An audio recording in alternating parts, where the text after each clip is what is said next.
Ngayong araw sa Papuri.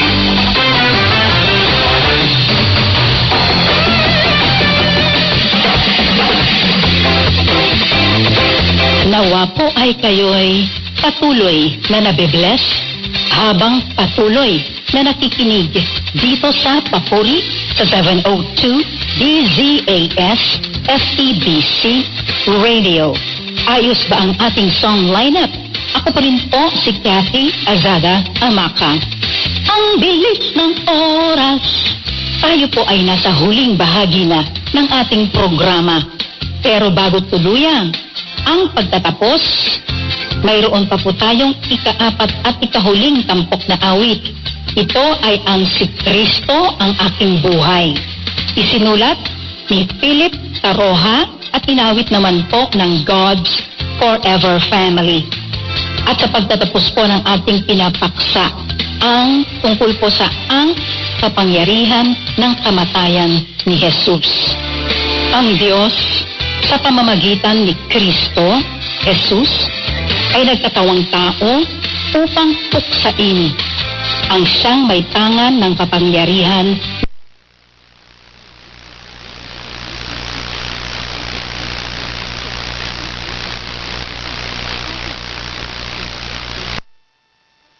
buhay sa utos ng Diyos ang dalawang unang tao sa halamanan ng Eden.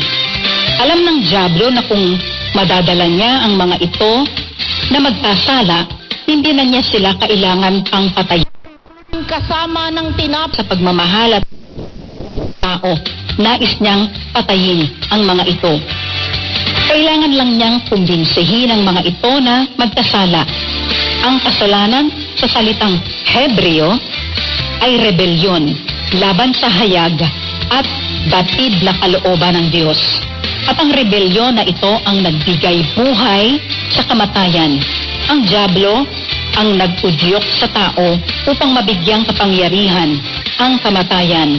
At ang pagdating ni Kristo, Jesus ay upang alisin ang kasalanan at otomatikong alisin ang kapangyarihan ng kamatayan.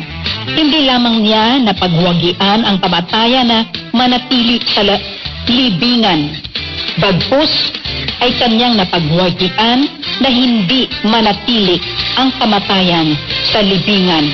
Sa makatuwid kung paanong siya'y hindi nanatili sa libingan, lahat ng nananalig at sumusunod sa kanya ay mabubuhay ding tulad niya. Sapagkat kanyang sinabi sa Juan 11:25, ako ang muling pagkabuhay. At ang buhay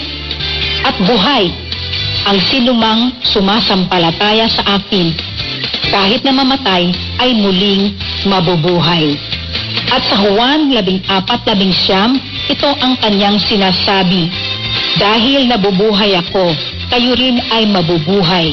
At iyan ay upang ibalik at magpatuloy ang kanyang layunin na palawakin ang kanyang kaharian dito sa lupa sa pamamagitan ng tao. Bago tayo magtapos, nais kong pasalamatan ang mga nakaagapay natin sa broadcast.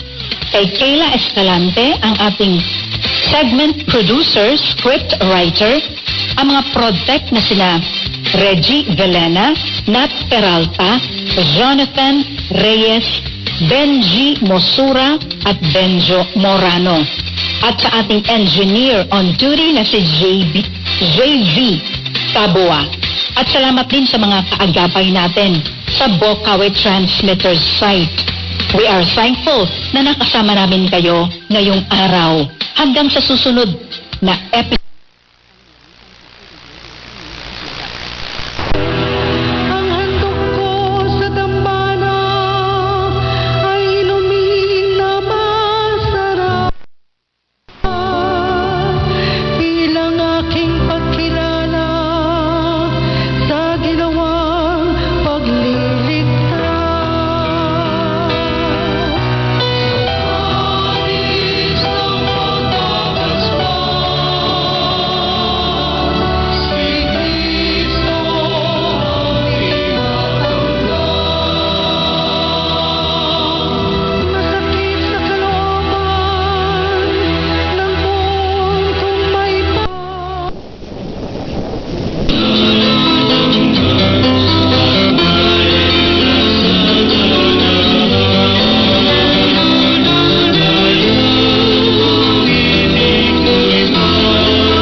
ang papuri sa Diyos, ang papuri sa Diyos, ang papuri sa Diyos, ang papuri sa Diyos, ang papuri sa Diyos, ang papuri.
ng original Filipino Christian music,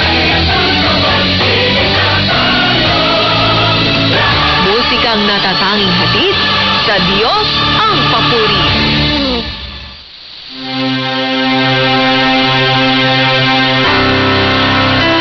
Mas marami bang napasaya ng iyong presensya?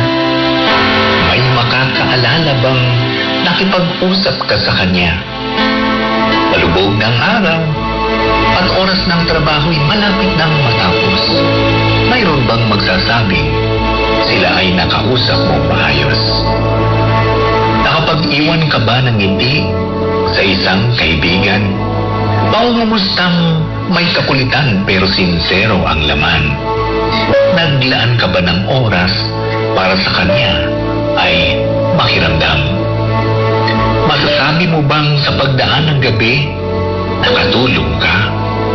Mayroon bang magpapasalamat dahil sa kanila ay nariyan ka? Mayroon bang matutuwa dahil sa iyong nagawa? Nakapag-iwan ka ba ng liwanag sa mga nawawala ng pag-asa?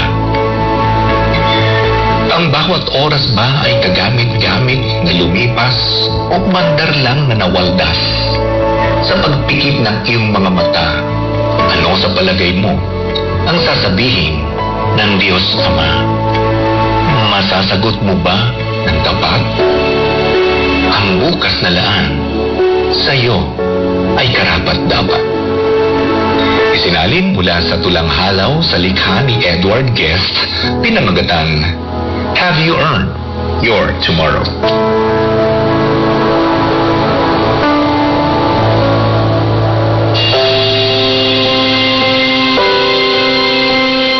Ano ba ang sinasabi ng Biblia tungkol sa pagpapakasal? Una-muna, it is our firm belief that we need to uphold the original intent of God for marriage, the family, and for our nation. We disagree with any effort that would abbreviate them.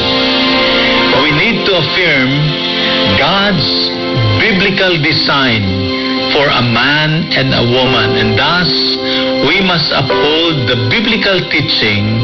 So we are very strong in this, that marriage is instituted by God, and that is between man and a woman. The scripture states in Proverbs chapter 14 verse 34, righteousness exalts a nation, but sin is a disgrace to any people. Ang tinig ni Bishop Noel Pantoja ng Philippine Council of Evangelical Churches. Para sa mas malalim na kaalaman sa panuntunan ng Biblia sa usaping ito, bisitahin ang website ng Philippine Council of Evangelical Churches.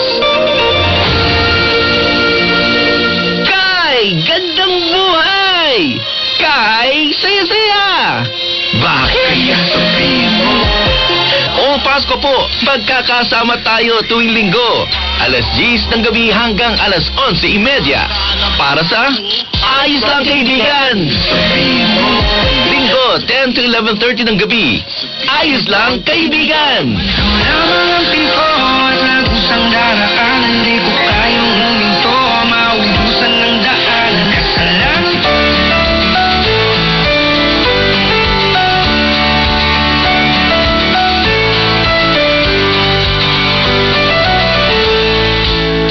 Tinig ng pag-asa sa bawat tahanan, sa bawat kwento, sa bawat salinlahi.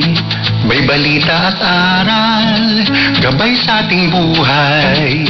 Sa hirap at saya, ikaw ay naririyan. Kaagapay namin sa bawat hakbang. Tinig ng katotohanan, siyang kasama mo kailanman. Pag-ibig ni Kristo, ating sinisigaw, kagabay ng bawat Pilipino. 702 musika at dasal, hatid mula umaga. Sa pagsapit ng gabi, ikaw ang siyang liwanag. Kaagapay sa hirap, maging sa ginhawa. Pag-ibig ni Kristo, taglay ng bawat salita. Tinig ng katotohanan, siyang kasama mo kailanman. Pag-ibig ni Kristo, ating sinisigaw. Kaagapay ng bawat Pilipino. 702 DZAS, agapay ng sambayanan. 702 DZAS. Mula sa Far East Broadcasting Company Philippines, narito ang isang programang tatalakay sa iba't ibang kaisipan ugnay sa ating kultura at mga kaganapan na ang magbigay ng liwanag sa usapin ng wastong katuruan at kaugalian. Kamalayan, kasama si Pastor Jebo Banzuelo.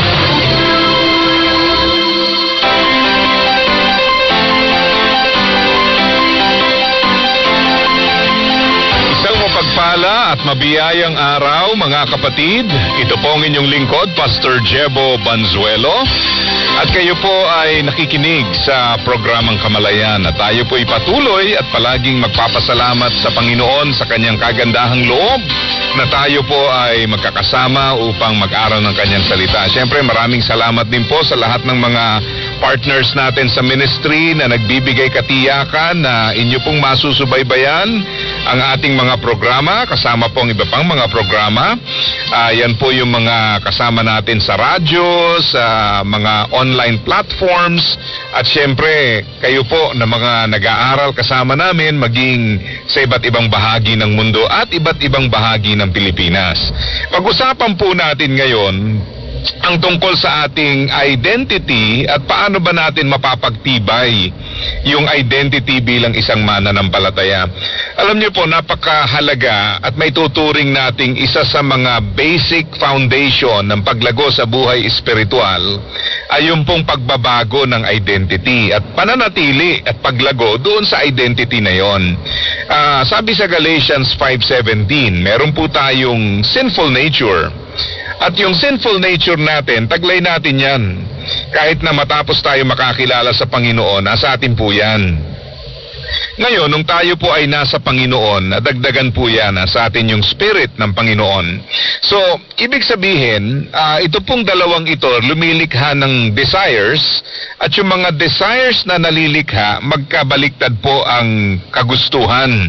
Kaya ang sabi dun sa Galatians 5:17, the sinful nature wants to do evil, which is just the opposite of what the Spirit wants. So naglalaban po. Kaya kung mapapansin nyo po, kahit na mananampalataya na tayo, nandun tayo sa labanan na yon na talagang paminsan we struggle doon sa pagitan ng dalawang identity na yon. Tayo ba ay mananatili sa old nature? Tayo ba ay yayakap sa new nature natin? And of course, as believers, we know na dapat po lumalago tayo sa ating bagong pagkatao.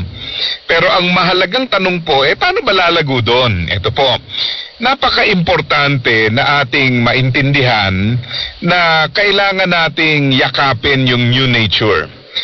Sa new nature na yon, sabihin na natin na meron tayong new norms o new normal. Mga bagay na dapat nating pinagtutuunan, bagay na dapat nating inaambisyon, ginagawa.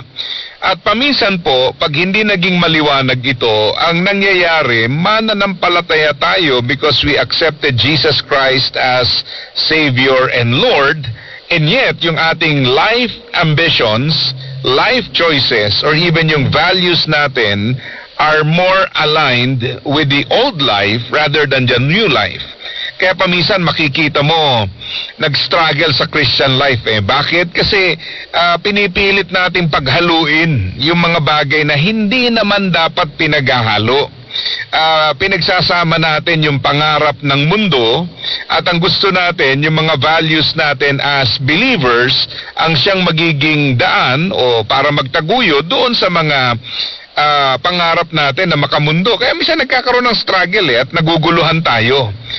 Tandaan nyo po, you have to accept, kailangan nating tanggapin, panghawakan ang katotohanan na matapos tayong maging isang mananampalataya, meron talaga tayong dapat i-let go. May mga bagay na kailangang iwanan, iwasan, talikuran, and the sooner na ma-realize mo na talagang ganon, merong iiwanan, merong tatalikuran, mas mabilis ang paglago. Kasi paminsan ho, pilit nating pinagsasama Yung bang kagaya ng nabanggit ko kanina, meron tayong mga worldly ambitions, pilit nating isinasama yan doon sa ating pursuits as a Christian. So bandang huli, hindi lang sila nag-aagawan ng puwang sa ating buhay, talagang magkalaban po So